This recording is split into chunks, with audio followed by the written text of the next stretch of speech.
자리에서 일어나셔서 하나님이 우리에게 주시는 말씀 출애굽기 19장 1절에서 8절 말씀을 저와 여러분이 한 절씩 교독하겠습니다. 이스라엘 자손이 이집트 땅에서 나온 뒤 셋째 달 초 하룻날 바로 그날 그들은 시내 광야에 이르렀다.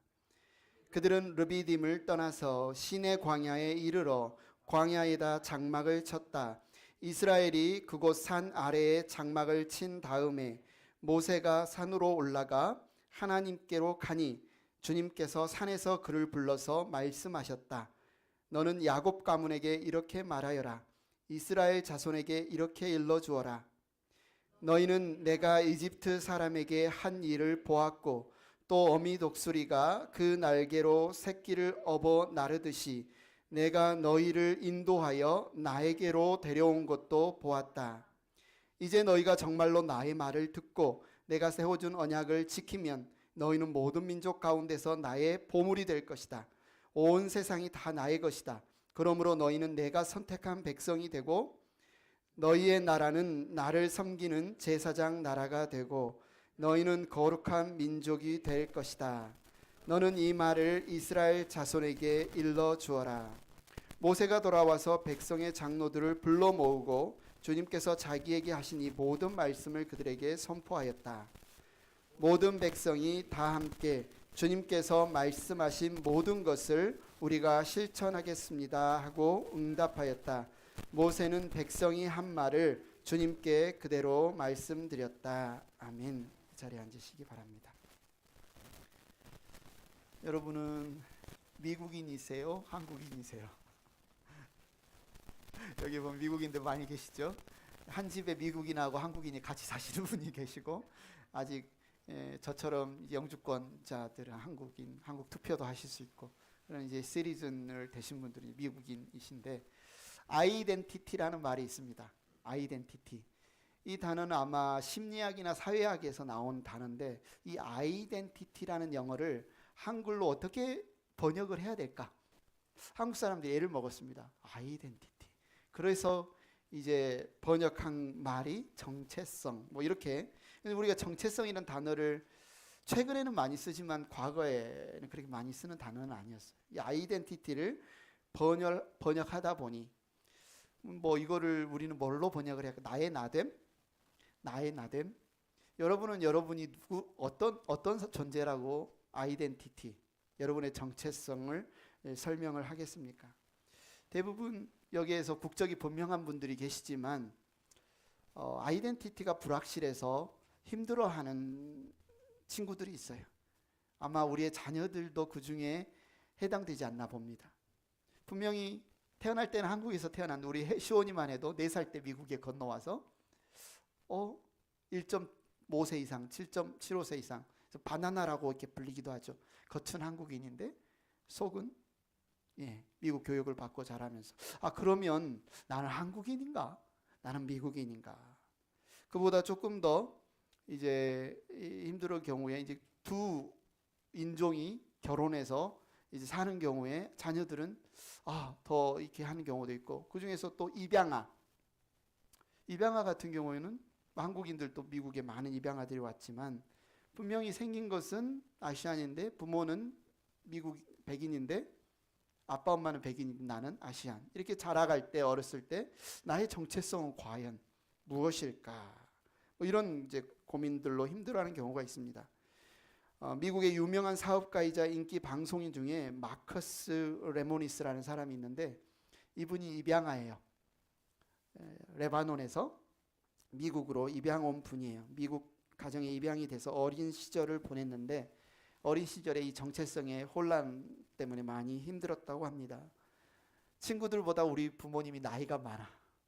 나이가 있으신 분이 이제 입양을 했기 때문에 친구들은 다 젊은 엄마 아빠인데 우리 부모님만 할아버지 할머니야.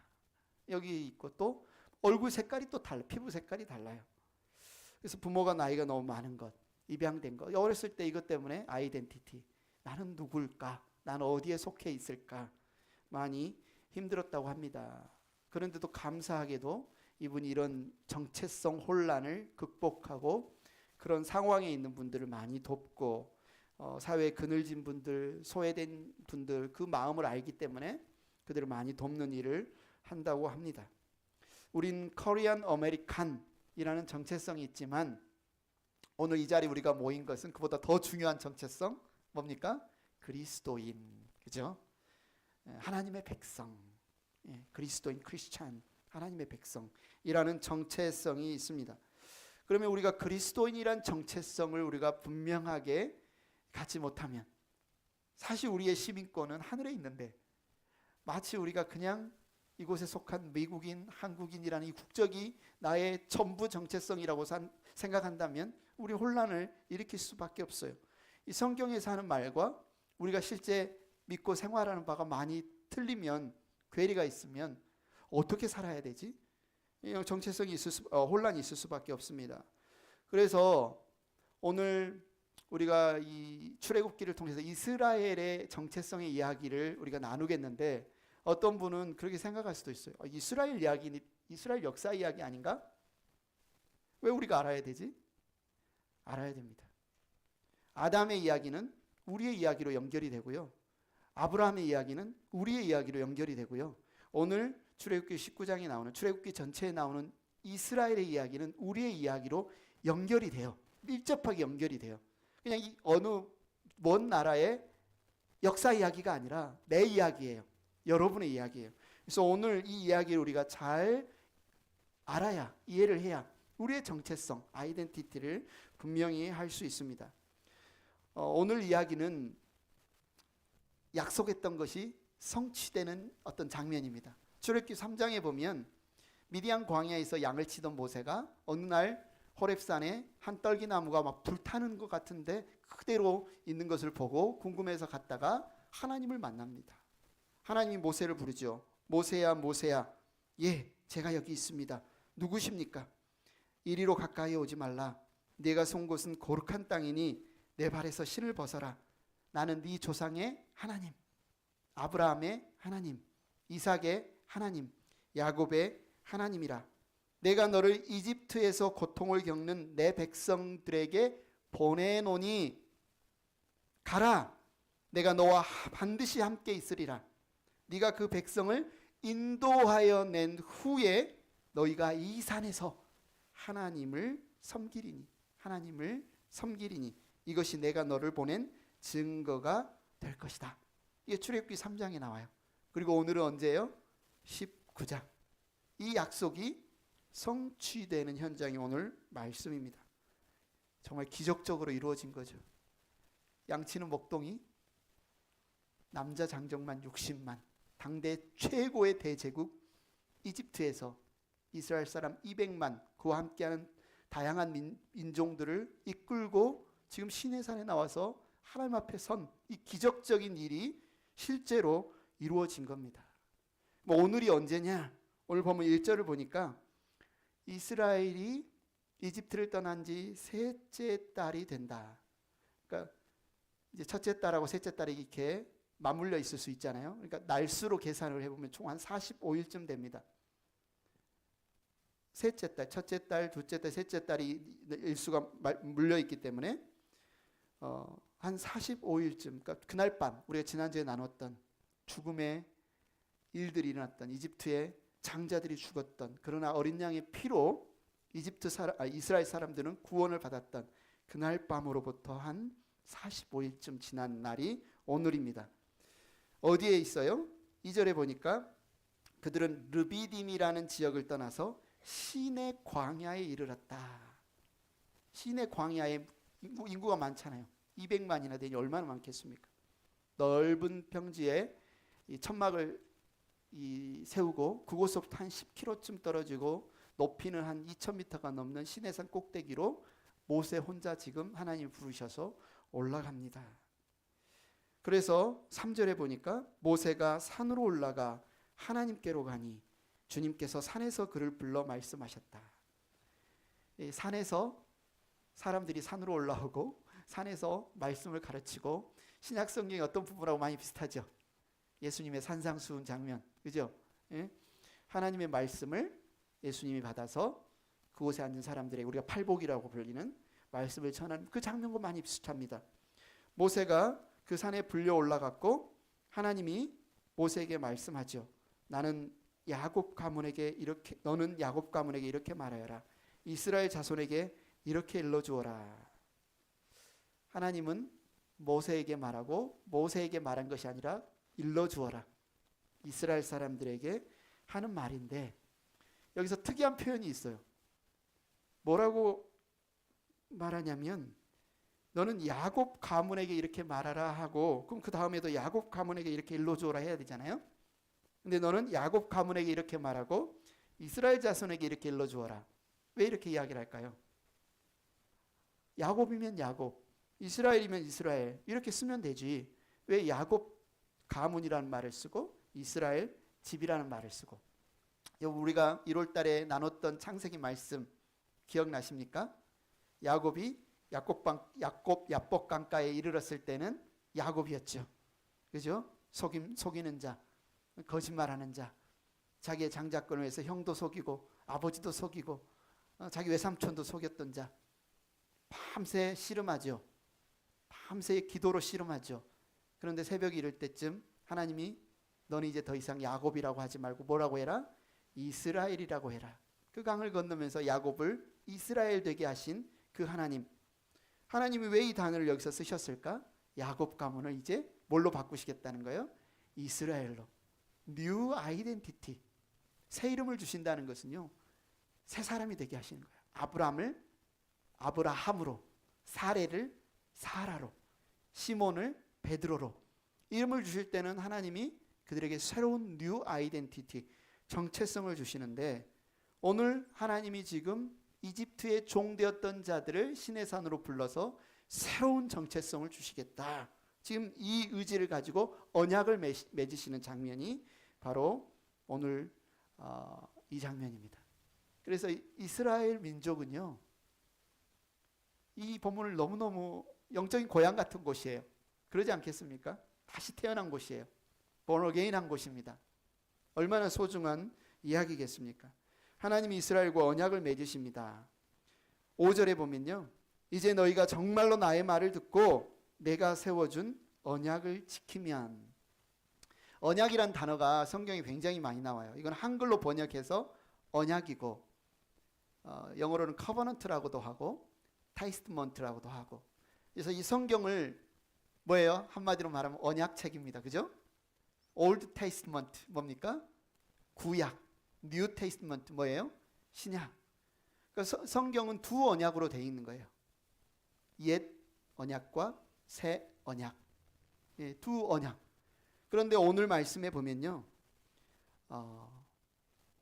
구약에 또 두 가지 언약이 있습니다. 구약에도 두 가지 언약이 있어요. 일방적인 언약과 쌍방간의 언약. 처음에 하나님께서 이스라엘 백성과 언약을 맺으실 때는 일방적으로 언약을 맺어요. 그 중에 하나가 노아의 방주죠. 예, 노아와 언약을 맺으시는 장면도 하나님은 어떤 조건을 달지 않아요. 내가 이렇게 앞으로 하겠다 하고 약속을 맺으십니다. 무지개 사인도 보여주시고요. 아브라함과 맺은 언약도 이 일방적인 언약이에요. 12장 보십시오. 창세기 12장 1절에 보면 주님께서 아브라함에게 말씀하셨다. 너는 네가 살고 있는 땅과 네가 난 곳과 너희 아버지 집을 떠나서 내가 보여주는 땅으로 가거라. 내가 너로 큰 민족이 되게 하겠다. 너로 복을 주겠다. 네가 크게 이름을 떨치게 하겠다. 너는 복의 근원이 되게 하겠다. 너를 축복하는 사람에게는 내가 복을 베풀며 너를 저주하는 사람에게는 내가 저주를 내릴 것이다. 땅에 사는 모든 민족이 너로 말미암아 복을 받을 것이다. 아브라함이 어떻게 하면 이렇게 하겠다는 조건이 없습니다. 일방적인 언약이에요. 이 언약을 맺으시는 장면이 창세기 15장에 있었는데요.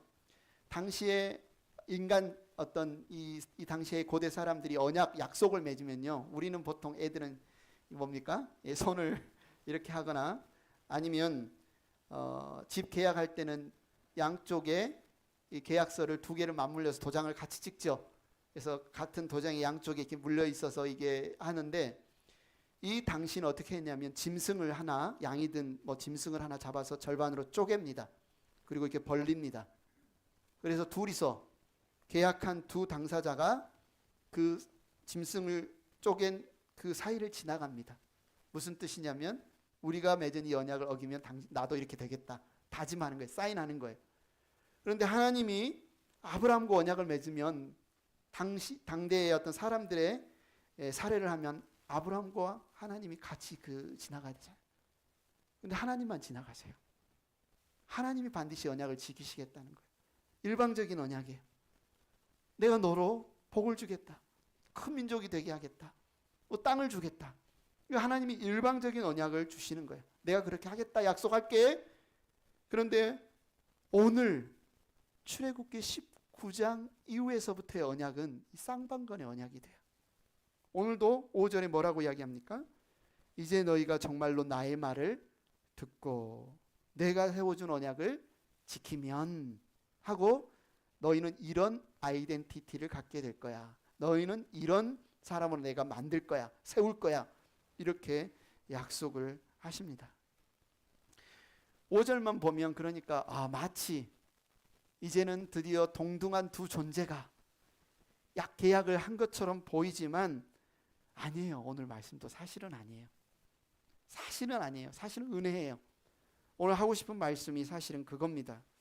마치 19장 5절을 보면 이제 너희가 정말로 나의 말을 듣고 내가 세워준 언약을 지키면 너희가 나의 보물이 되고 제사장 나라가 되고 거룩한 백성이 될 거야. 마치 그것을 너희가 이렇게 되어 있는데 그보다 더 중요한 말씀이 4절에 나옵니다. 우리 4절 다시 한번 한 목소리로 한번 읽어보겠습니다. 4절 너희가 내가 이집트 사람에게 한 일을 보았고 또 어미 독수리가 그 날개로 새끼를 업어 나르듯이 내가 너희를 인도하여 나에게로 데려온 것도 보았다. 이 언약을 맺기 전에 하나님이 베푸신 은혜가 있어요. 이 언약을 맺기 전에 이스라엘 백성은 이집트의 노예예요. 종이에요. 사내 아이로 내가 아들을 낳으면 다 물에 던져서 죽여야 되는 그런 상황이에요. 그런데 하나님이 이들의 부르짖음과 울부짖음을 들으시고 모세를 불러서 그들에게 보내서 행한 일을 오늘 말씀에는 내가 이집트 사람에게 한 일 간단하게 이야기했어요. 그러나 길게 우리는 알아요. 10가지 재앙을 알아요. 그죠? 이집트 사람들은 나일강의 신을 섬깁니다. 나일강이 신이 우리를 비옥하게 만들고 부자 되게 해주고 먹여준다. 근데 하나님이 그 강의 물을 피로 바꾸셔서 나일강의 신이 거짓이야. 너희를 먹여주는 게 아니야. 흑암을 오게 하셔서 하늘의 태양신이 우리를 보살피고 우리에게 생명을 준다고 믿는 이집트 사람들에게 하늘의 태양을 가려버리심으로써 가짜야. 신이 아니야. 내가 참 하나님이야. 이집트의 신의 아들이라고 여기는 바로 노이즈 저기를 좀 꺼주시면 좋겠습니다.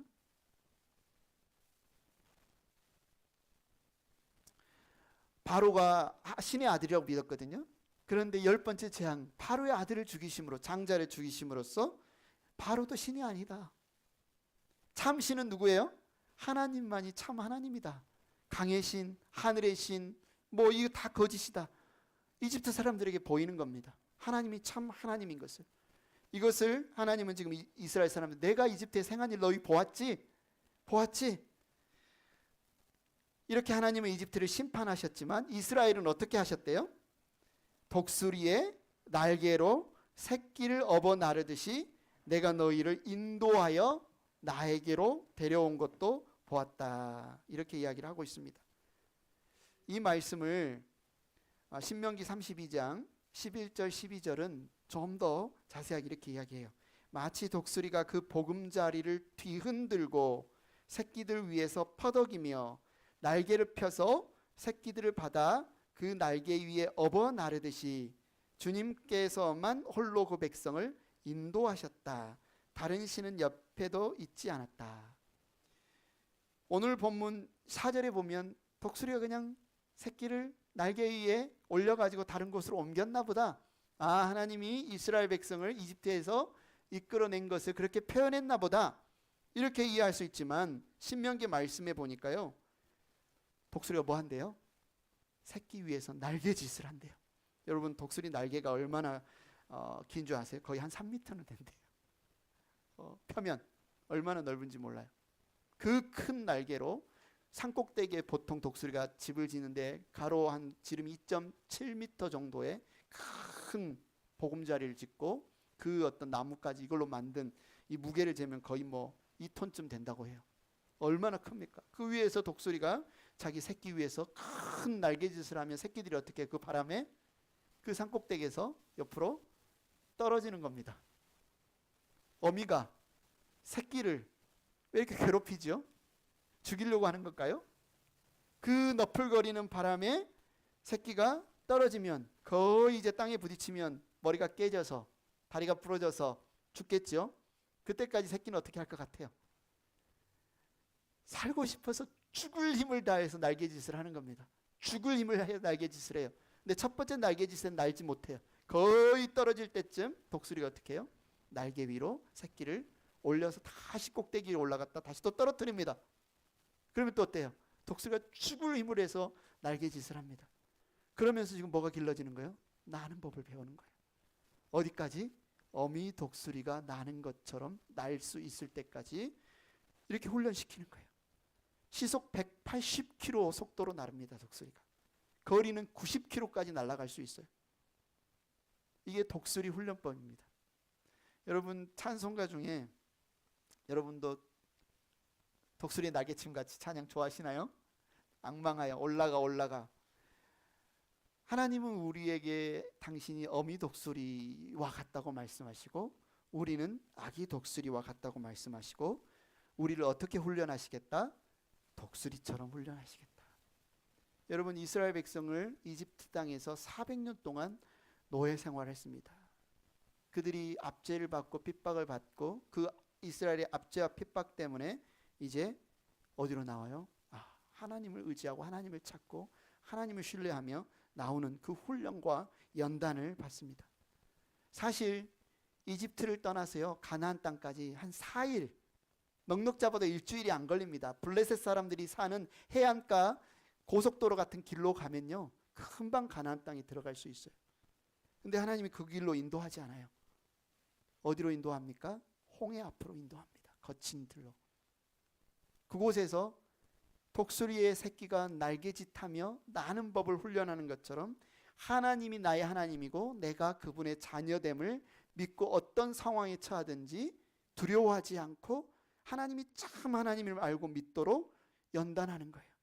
그 말씀을 지금 그렇게 앞으로 하겠고 그렇게 해왔다는 사실을 독수리 날개에 업어서 여기까지 인도했다. 이들이 어떤 일들을 겪습니까? 물이 없는 사막을 걷습니다. 목말라 죽을 것 같아요. 하나님이 모세를 통해서 바위를 치고 그곳에서 생수를 주십니다. 굶어 죽을 것 같아요. 아무것도 없습니다. 하늘에서 만나를 내려서 먹이십니다. 아말렉 군대가 칼을 들고 전문 사냥꾼, 약탈범, 도적대들이 수만 명이 쫓아옵니다. 모세의 팔을 들고 기도하면 여호수아가 그들을 쳐서 무찌르고 그들로부터 보호해 줍니다. 이 수많은 경험들을 통해서 하나님을 의지하면 하나님이 그들을 지키시고 보호하신다는 사실을 산교육으로 경험하게 하는 거예요. 독수리 훈련법입니다. 독수리 교육법입니다. 그 하나님이 우리의 하나님이에요. 그 하나님이 우리를 그렇게 훈련시켜요. 여러분 죽을 것 같을 때 있죠. 나 이게 딱 죽을 것 같은데, 나 이러다 딱 죽을 것 같을 때 하나님이 죽게 하시지 않아요. 여러분 못 죽습니다. 여러분 죽고 싶어도 하나님이 함께 하시기 때문에 그건 다만 훈련하는 길입니다. 지금 떨어져서 뇌진탕으로 깨져서 다리가 부러질 것 같을 그때 하나님 어떻게 하십니까? 날개 위로 여러분을 날게 하시고 여러분의 날개짓을 훈련시키시는 과정이란 사실을 여러분 잊지 마십시오. 성경을 보십시오. 아브라함도 그렇게 훈련받았어요. 야곱도 야복강가에서 죽을 힘 그렇게 훈련받았어요. 요셉 종으로 팔려가고 감옥에 갇히고 그렇게 훈련받았어요. 다윗 하나님의 왕으로 부름받았는데 그렇게 훈련받았어요. 모세 물에 떠내려 가다가 건짐받고 왕궁에 살다가 쫓겨나고 도망자 신세가 되고 목동이었다가 다시 이스라엘 구원하는 그 일에 쓰임받은 모든 사람들이 독수리 훈련법으로 훈련받았다. 그들은 이렇게 훈련했는데 여러분은 그렇게 훈련 안 하시겠습니까? 하나님이 여러분을 그렇게 훈련하시는 겁니다. 아주 중요한 말씀이 오늘 본문 표현에 있는데, 하나님이 이스라엘을 이집트에서 출애굽시켰잖아요. 목적지가 어디입니까? 젖과 꿀이 흐르는 가나안. 우리는 이렇게 생각하잖아요. 근데 오늘 말씀으로 왜 가나안이라고 이야기를 안 하죠? 우리를 어디로 불렀다고 이야기합니까? 예. 내가 너희를 인도하여 나에게로 데려온 것. 내가 너희를 인도하여 나에게로 데려온 것을 너희가 보았다. 하나님은요, 출애굽을요, 이집트의 종에서, 죄에서 어디로 부르신 거예요? 하나님께로 구원하신 거예요. 하나님의 날개 위로 구원하시는 거예요. 하나님의 품 안으로 구원하시는 거예요. 이스라엘이 실패한 이유는요, 자신들을 하나님께로 불렀다는 사실을 잊어버릴 때 이들은 실패했어요. 하나님 없이도 젖과 꿀이 흐르는 비옥한 땅이면 되고, 이 땅에서 우리가 벌어들인 이 수많은 재산을 지켜줄 군대, 말, 아니면 옆에 외교를 잘해서 이집트나 다른 강대국과 보호를 받으면 돼 라고 했을 때 그들은 다 넘어졌습니다. 실패했습니다. 이 사실을 우리는 잊지 말아야 돼요. 하나님은 지금 누구에게로 부르는 거예요? 하나님께로 부르시는 거예요. 하나님은 이스라엘을 하나님께로 부르시는 거예요. 하나님은 여러분을 지금 어디로 부르신 거예요? 하나님께로 부르신 거예요. 자신에게로 부르시는 거예요. 하나님의 나라로 부르시는데, 하나님의 다스리심, 하나님의 통치하심, 너희는 아무것도 염려하지 말고 오직 모든 일에 기도와 간구로 너희 구할 것을 감사함으로 하나님께 아뢰라. 그리하면 모든 지각에 뛰어난 하나님의 평강이 그리스도 예수 안에서 너희 마음과 생각을 지키시리라. 하나님의 그 지키심, 하나님의 그 약속, 하나님의 그 다스리심 안으로 여러분을 부르시는 거예요. 그래서 여러분이 누구를 소유해야 해요? 하나님을 소유해야 돼요. 하나님을 가져야 돼요. 하나님이 여러분이 하나님을 붙들면 모든 것을 갖는 것입니다. 모든 것을 갖는 것이에요. 그런데 오늘 하나님이 안 계신 곳은요, 아무리 에덴 동산이라도, 아무리 젖과 꿀이 흐르는 땅이라도 지옥입니다. 그런 하나님이 계시는 곳은요, 그곳이 사막이라도 광야라도 물이 안 나와도 먹을 것이 없어도 정갈이 있고 뱀이 있고 우리를 죽이려는 자들, 사방에 우겨쌈을 있어도 그곳은 뭐예요? 천국이에요. 하나님 말씀으로 천지를 창조하셨어요. 우리가 예수님을 믿는다는 것, 신앙생활 한다는 것, 이 사실을 아는 거예요. 눈앞에 보이는 상황을 보지 않고, 하나님이 나를 구원하실 때, 나를 부르실 때 자신에게로 부르셨고, 내가 너희를 떠나지도 않고 내가 너희를 버리지도 않고 함께 하겠다고 약속하신 그 삶이구나. 이 사실을 우리는 잊지 말아야 됩니다. 그래서 이스라엘 민족의 정체성은 그렇게 나에게로 불렀다는 것은 이런 뜻이야 라고 하나님이 오늘 말씀을 세 가지로 설명을 해주죠. 5절 6절에 보면, 5절에 보니까요, 너희는 모든 민족 가운데서 나의 보물이 될 것이다. 온 세상이 다 나의 것이다 그랬습니다. Introduce myself. 하나님 이스라엘 백성들에게 뭐라고 소개합니까? 나는 창조주다. 나는 창조주다. 나는 온 세상을 지은 창조주. 온 세상이 다 나의 것이다. 하늘도 바다도 너희가 경험했지 않니? 나일강이 물로 피로 바뀌었지 않니? 내가 원하면 우박을 내리지 않았니? 내가 원하면 해도 가리지 않았니? 내가 원해서 홍해도 가르지 않았니? 나는 물, 바다, 바람, 태양, 사람, 땅, 바위를 쳐서 내가 물을 내지 않았니? 모든 것의 창조주야. 이 모든 것이 나의 소유야. 그런데 내가 너희를 나에게 인도했다는 뜻은 첫째 뭐다? 그 모든 나의 소유물, 나의 재산 중에 너희를 나의 special treasure, 최고의 보물로 삼겠다. 내가 왜 독수리의 날개에 너희를 업은 것처럼 나에게 인도했는 줄 알아? 너희는 나의 보물로 삼기 위해서 너희를 부른 거야. 오늘 말씀하고 있죠. 5절에 모든 민족 가운데서 나의 보물이 될 거다. 여러분의 아이덴티티는 뭐예요? 왜 나같이 이렇게 말도 못하고 나같이 못생기고 힘도 없고 돈도 없고 믿음도 약하고, 아니에요. 우리의 정체성은 뭐예요? 하나님의 보물. 여러분 정체성 맞나요? 나는 하나님의 보물이다. 한번 해볼까요? 나는 하나님의 보물이다. 나는 하나님의 보물이다. 여러분 맞습니다. 여러분 상황이 어떠하든지 간에 하나님이 여러분을 하나님께로 이끌었다는 것은 너무너무 여러분을 보물로 여기고 보물로 삼고 아끼시고 보호하시기 때문에 여러분을 부르신 거예요. 제가 작년 초에 머리를 다쳐져가지고 기억을 잃을 때, 그래도 다행히 완전히 기억을 잃지 않은 게 뭐가 지켜줘서? 해골이, 그죠? 머리뼈가 딱 지켜줘서 내 뇌를 보호했습니다. 나의 심장이 굉장히 중요하니까 보호하기 위해서 뭐가 있는가요? 갈비뼈가 있어서 누가 이렇게 푹 쳐도 심장이 한 번에 뚫리지 않고 보호될 수 있죠. 소중한 것은요, 감싸서요 그것을 지키십니다. 하나님이 가장 소중하게 여기시는 보물을 어떻게 지키실 것 같으세요? 생명싸개로, 천군천사로, 그분의 전지전능하심으로, 그분의 사랑에서 뭣도 빼앗을 수 없고 끊을 수 없게 보호하세요. 왜요? 그분의 보물이잖아요. 누가? 여러분이 하나님의 보물이기 때문에 하나님이 그렇게 여러분을 지키시겠다. 6절을 보십시오. 둘째, 여러분을요 제사장으로 키우신대요. 제사장의 나라로 키우신대요. 하나님이 이스라엘을 이집트에서 끌어내서 너희 이집트 못지않은 강대국으로 삼아줄게, 이렇게 약속하지 않으셨어요. 너희 이집트보다 훨씬 싸움 잘하고 큰 제국 만들어줄게, 선진국 만들어줄게, 이렇게 약속하지 않으셨어요. 내가 너희를 나에게 이끈 것은 제사장의 나라가 되게 하기 위해서이다.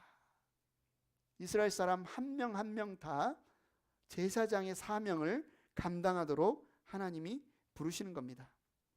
제사장, 우리가 익숙하지 않은 단어죠. 제사장이, 성경에 나오는 제사장은요 중보자의 뜻입니다. 죄인과 거룩하신 하나님 사이를 이렇게 중매하고 연결해 드리는, 그런 역할을 하는 자. 난 하나님을 어떻게 찾을 줄 몰라요. 난 하나님을 어떻게 믿을 줄 몰라요. 난 하나님을 어떻게 따를 줄 몰라요. 어떻게 예배 드릴 줄 몰라요. 저를 따라오십시오. 제가 같이 하나님을 어떻게 믿는지, 어떻게 하나님의 보물이 되는지, 어떻게 하나님이 당신을 사랑하시 알려드릴게요. 이게 제사장의 역할이에요. 그런데 이 출애굽 당시만 해도 하나님이 세운 이 시스템 안에서 제사장은 아론, 레위지파 아론의 후손만 제사장을 했어요. 레위지파가 많이 있었는데 그 중에 아론과 그의 가문을 통해서, 그러니까 레위지파 중에 고라라는 사람이 시기하잖아요.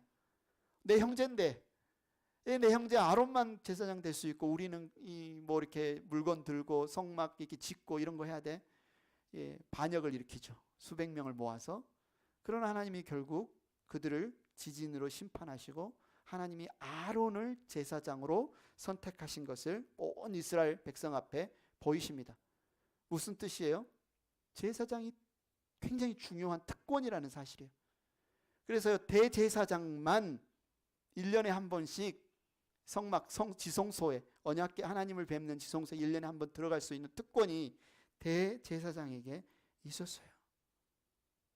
그런데 하나님은 오늘 이스라엘을 너희를 제사장의 나라로 삼겠다. 얼마나 큰 특권입니까? 이 세상에 수많은 나라, 수많은 왕들이 있어도 너희를 통해서 하나님이 누구신지, 어떤 분이신지 알게 하겠다. 그 역할을 주시니까 얼마나 큰 특권이에요? 이스라엘 사람들께서 선민의식에 막 사로잡혀, 우리는 하나님의 백성인데 저 지옥에 불 쏘시게 될 것 같은 이방 나라들 다 쳐서 죽여도 우리는 거룩한 하나님의 백성인데, 이것만 붙잡은 거예요. 그런데 이 명령에는 두 가지 명령이 있어요. 특권이면서 동시에 뭐예요? 책임이 있는 거죠.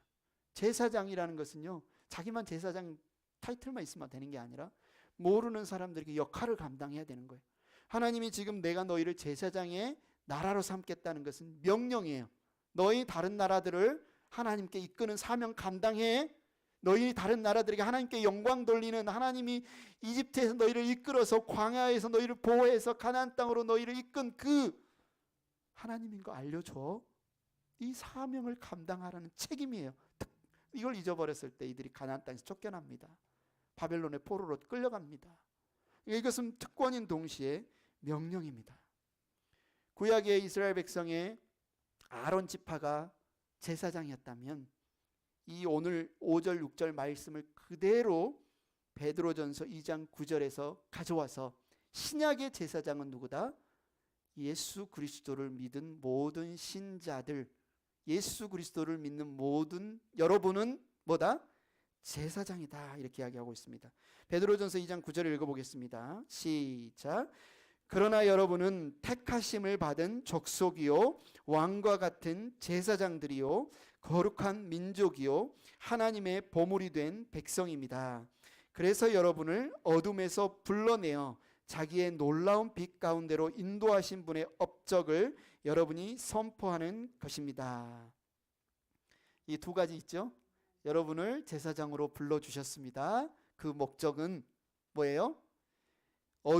여러분을 어둠에서 불러내어 자기의 놀라운 빛 가운데로 인도하신 분의 업적을 여러분이 뭐 해야 돼요? 선포해야 돼요. 선포해야 돼요. 이게 여러분을 불러신, 여러분을 구원하신, 여러분을 위해서 예수님이 피 흘리신 목적입니다. 만약에 일을 안 하면 어떻게 될까요?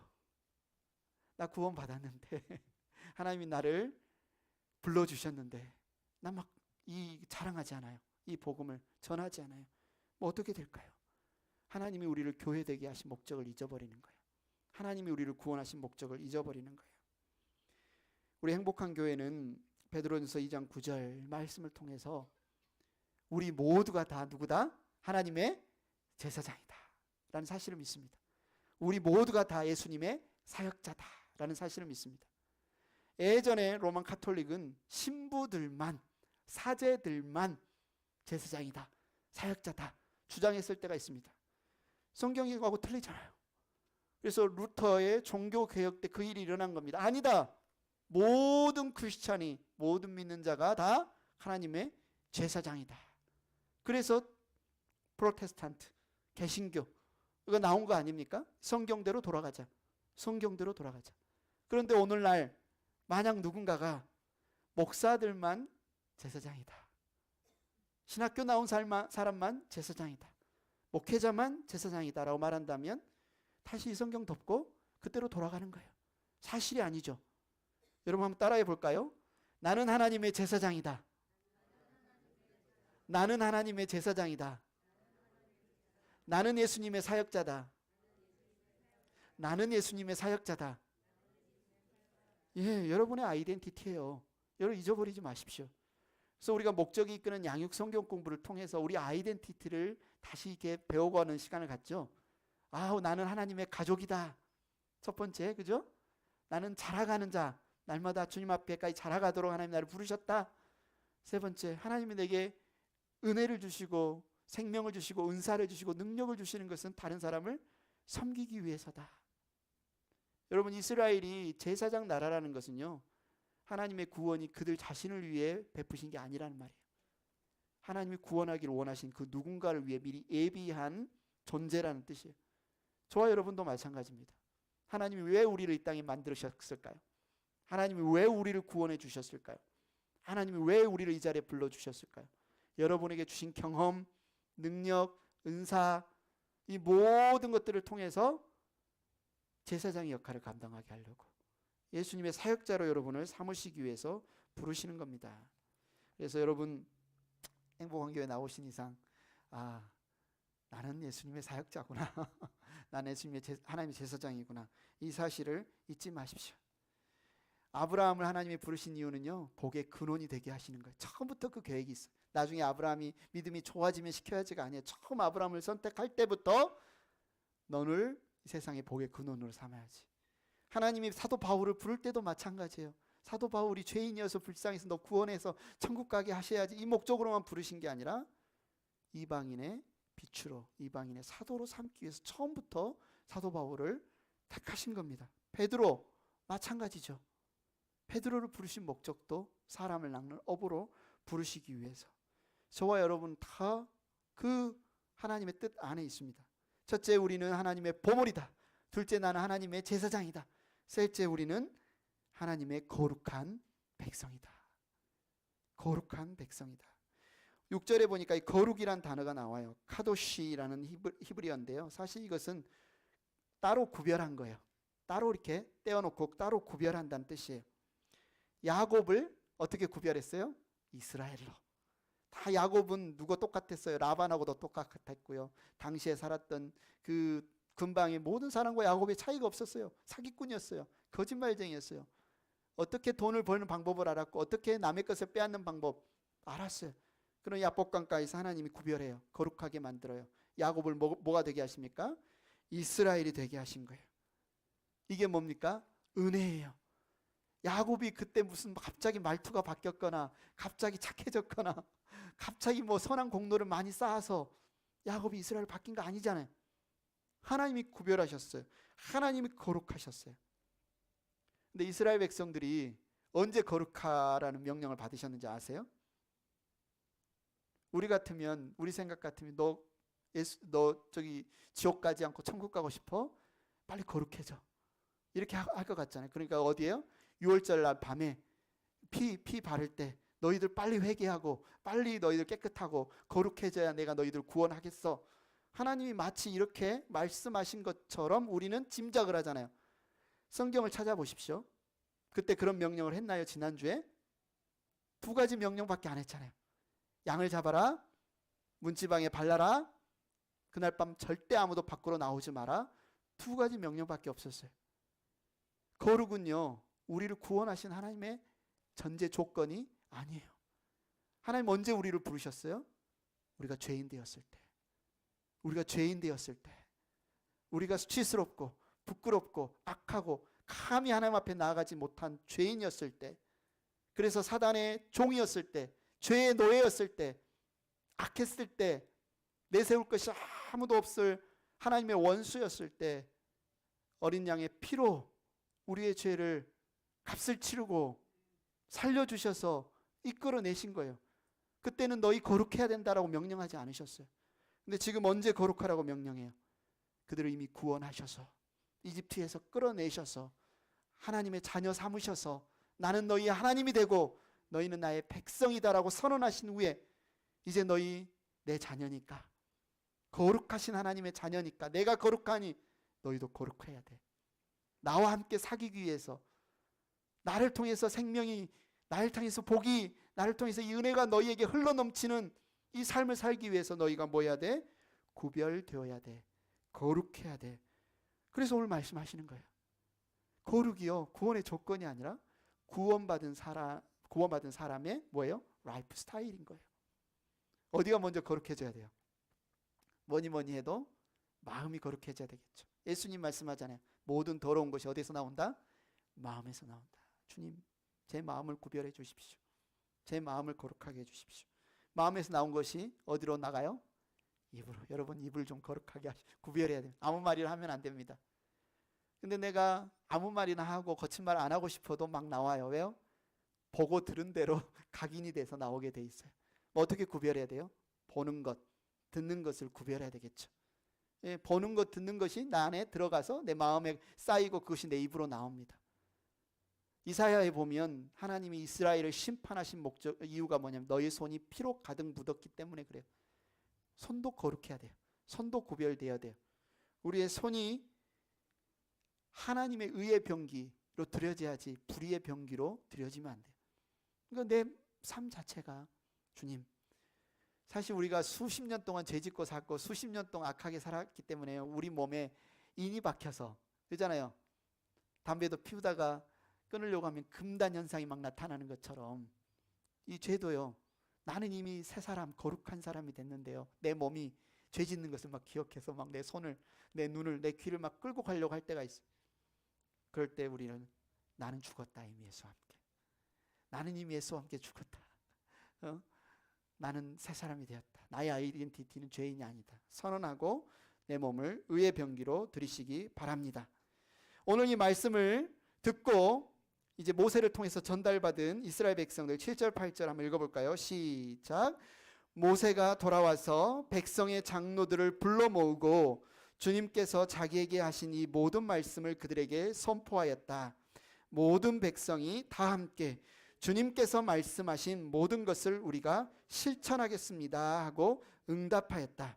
모세는 백성이 한 말을 주님께 그대로 말씀드렸다. 참 은혜스럽습니다. 싫어요. 안 하고 우리가 이제 우리 애들한테 야 좀 우리 시원이한테 좀 야 방 정리 좀 해라, 뭐 해라, 그럼 핸드폰 좀 그만해라, 그럼 싫어요 할 것 같은데 이스라엘 백성들은 뭐예요? 실천하겠습니다.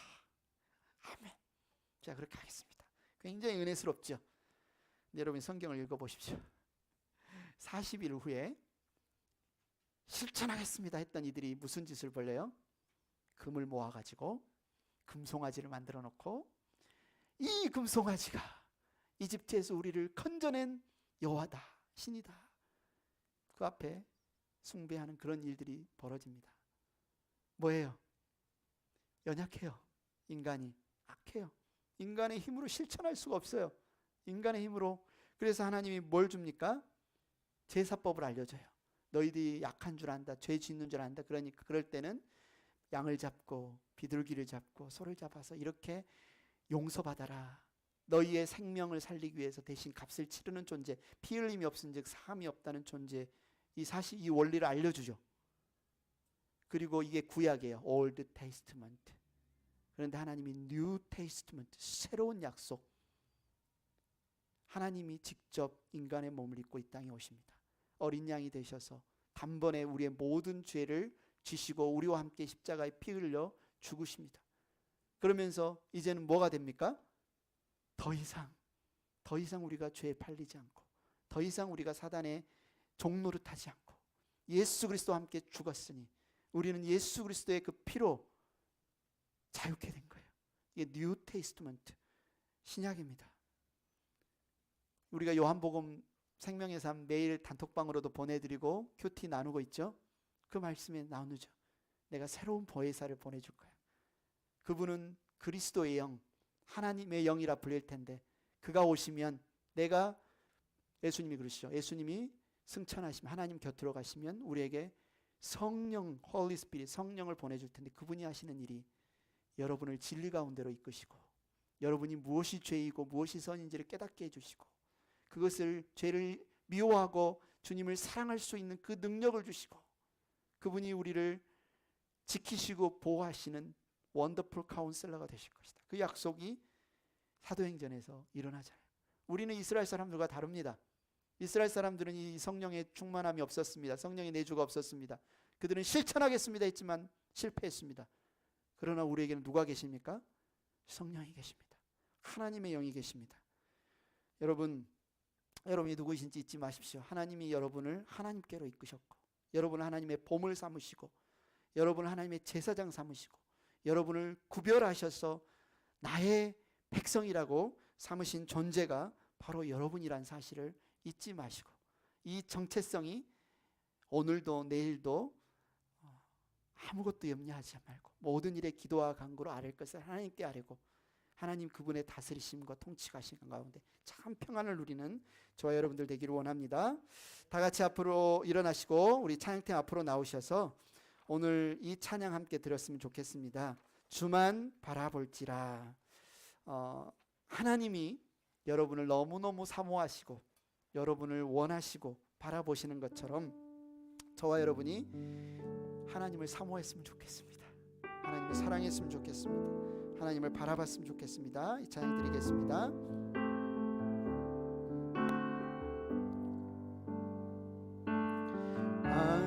하나님의 사랑을 사모하는 자, 하나님의 평안을 바라보는 자, 너의 모든 것 창조하신 우리 주님이 너를 자나 사랑하시는지,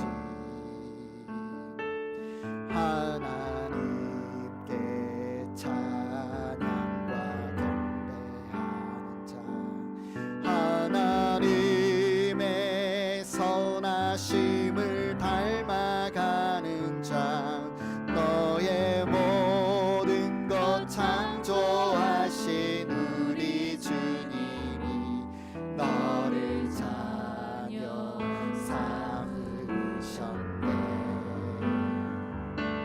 하나님 사랑의 눈으로 너를 어느 때나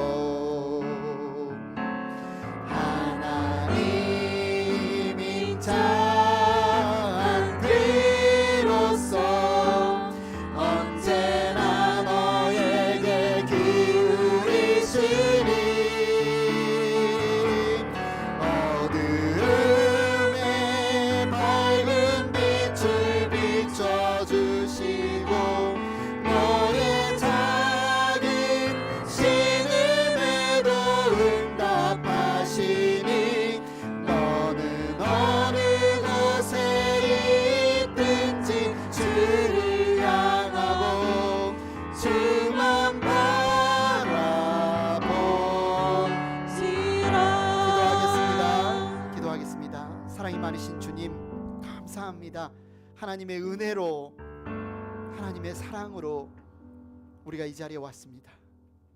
우리의 그 무엇으로 하나님 앞에 내세울 것 없는 우리가 이 자리에 왔습니다.